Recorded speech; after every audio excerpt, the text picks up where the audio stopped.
Hi friends. ఈరోజైతే మనం చేపల పులుసు ఎలా తయారు చేయాలో చూద్దాము. ఫస్ట్ అయితే ఆనియన్ ఇంకా టమాటోస్ ఒక 3 ఆనియన్స్ తీసుకోండి. టమాటోస్ తీసుకొని కట్ చేసుకోండి.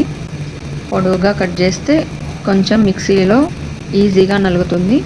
సో ఒక ప్యాన్ తీసుకొని దాంట్లో ఒక 4 టేబుల్ స్పూన్స్ ఆఫ్ ఆయిల్ తీసుకొని వేడెక్కాక మనం కట్ చేసుకున్న ఆనియన్ ఉన్నాయి కదా, అవి ప్యాన్లో వేసి మంచిగా వేయించుకోవాలి.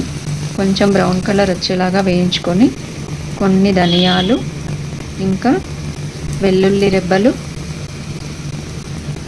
వేయాలి. అలాగే 2 లవంగాలు ఇంకా ఒక దాల్చిన చెక్క తీసుకొని అందులో వేయాలి. దాల్చిన చెక్క వేస్తే టేస్ట్ బాగా వస్తుంది పులుసుకి. మనం రసంలో కూడా వేసుకోవచ్చు. అలాగే మనం కట్ చేసి పెట్టుకున్న టమాటో ముక్కలు ఉన్నాయి కదా, అవి కూడా ఈ ఆనియన్ దానిలో వేయాలి. వేసి కొంచెం ఫ్రై చేయాలి. అవి కొంచెం పొట్టు ఊడిపోయేంత వరకు ఫ్రై చేసి తీసి పక్కన ప్లేట్లో పెట్టుకోవాలి. అవి చల్లారాక మనం మిక్సీ జార్లో వేసుకొని మిక్సీ పట్టుకోవాలి.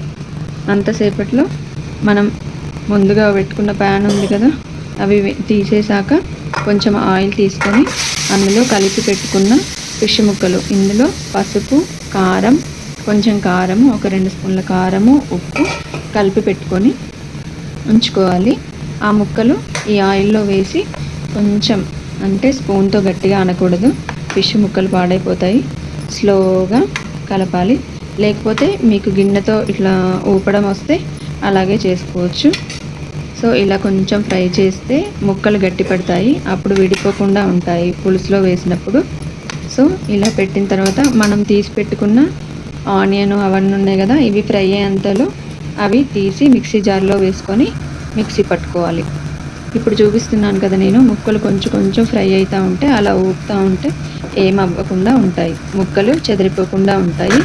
ఎలా ఉన్న ముక్కలు అలాగే ఉంటాయి ఫిష్ పులుసు అయిపోయేంత వరకు. చూస్తున్నారు కదా, కొంచెం రంగు మారాయి, వాటి వైట్గా కూడా వస్తుంది కదా, అలా వచ్చాక కొంచెం పచ్చివాసన పోయాక తీసేయాలి. ఆనియన్ ఇంకా టమాటో ముక్కలు ఉన్నాయి కదా, అందులో కొంచెం కారము, ఇంకా సరిపడినంత కారము, కర్రీకి మొత్తం సరిపోయేంత కారము, ఉప్పు వేసుకొని మిక్సీ పట్టుకోవాలి. నేను చూపిస్తున్నాను కదా, అలా మెత్తగా అయ్యేలాగా పట్టుకోవాలి. నెక్స్ట్ పీసెస్ అన్నీ అది మిక్సీ అయ్యేంతలోపు ఫ్రై అయిపోయాయి.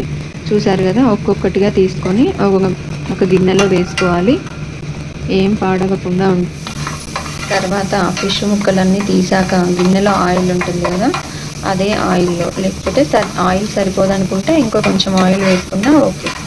అదే ఆయిల్లో అల్లం వెల్లుల్లిపాయ పేస్ట్ వేసుకొని మంచిగా ఫ్రై అయ్యేలాగా ఉంచుకోవాలి. పచ్చివాసన పోయే వరకు ఫ్రై చేసుకోవాలి.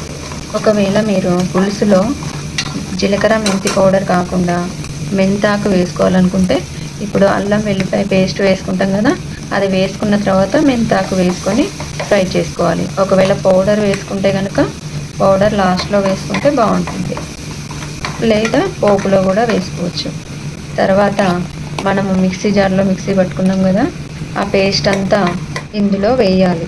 వేసాక ఈ పేస్ట్ కూడా ఫ్రై అయ్యేలాగా మంచిగా వేయించుకోవాలి. ఒకవేళ పసుపు ఏమైనా తక్కువైంది అనుకుంటే మళ్ళీ వేసుకోవాలి. నాకు కొంచెం తక్కువైంది అనిపించింది కాబట్టి వేసాను.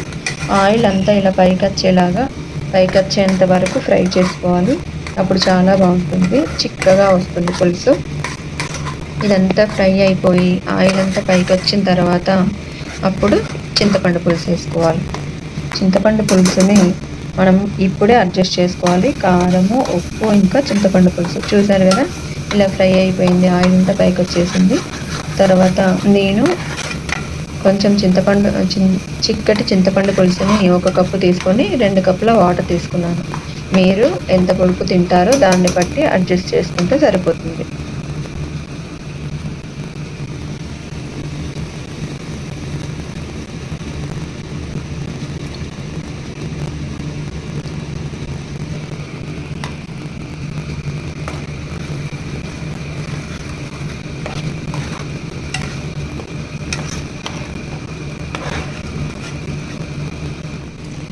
ఇలా ఎంత వాటర్ కావాలో అంత పోసుకున్నాక దాన్ని పులుపు అడ్జస్ట్ చేసుకొని, ఒకవేళ కారము, సాల్ట్ ఏదైనా తక్కువైతే ఇప్పుడే అడ్జస్ట్ చేసేసుకోండి. నాకు అన్నీ కరెక్ట్గా సరిపోయాయి, సో నేనేమీ వేసుకోలేదు. ఈ పులుసుని వేడెక్కాక మంచిగా మసులుతున్నప్పుడు ఇప్పుడే కొత్తిమీర కూడా వేసుకోవాలి. కొత్తిమీర వేసుకుంటే తర్వాత లాస్ట్లో వేసుకున్నప్పుడు కలపడం రాదు. ఫిష్ ముక్కలు ఉంటాయి కదా, సో కలపడం రాదు. అందుకే పులుసులో ఇప్పుడే కొత్తిమీర వేసుకుంటే అప్పుడు మనకు కలపాల్సిన అవసరం లేకుండా ఉంటుంది.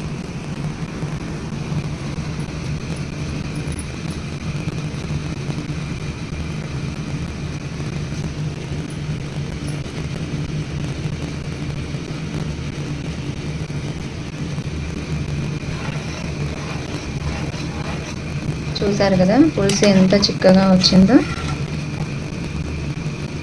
దీన్ని మసిలేంత వరకు ఉంచాలి. ఒక్క 5 మినిట్స్ మరిగితే చాలు. చూడండి పులుసు ఎలా మసులుతుందో. ఇప్పుడు మనం ఫ్రై చేసి పెట్టుకున్న ముక్కలు ఉన్నాయి కదా, అవన్నీ తీసి ఒక్కొక్కటిగా ఈ పులుసులో వేసుకోవాలి.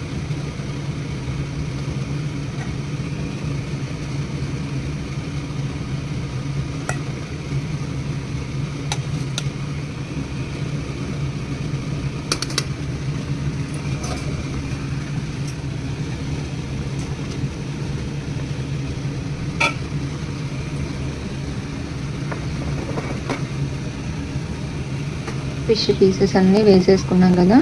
వేసుకున్న తర్వాత ఒక 10 మినిట్స్ దీన్ని మరగనివ్వాలి. అలాగే ఇప్పుడు దీంట్లో జీలకర్ర మెంతుల పౌడర్ వేసుకోవాలి. ఒక 10 మినిట్స్ అయితే ఆఫ్ చేస్తామనేలోపు జీలకర్ర మెంతుల పౌడర్ వేసుకోవాలి. నేను 2 చిటికలంతా వేసుకున్నాను.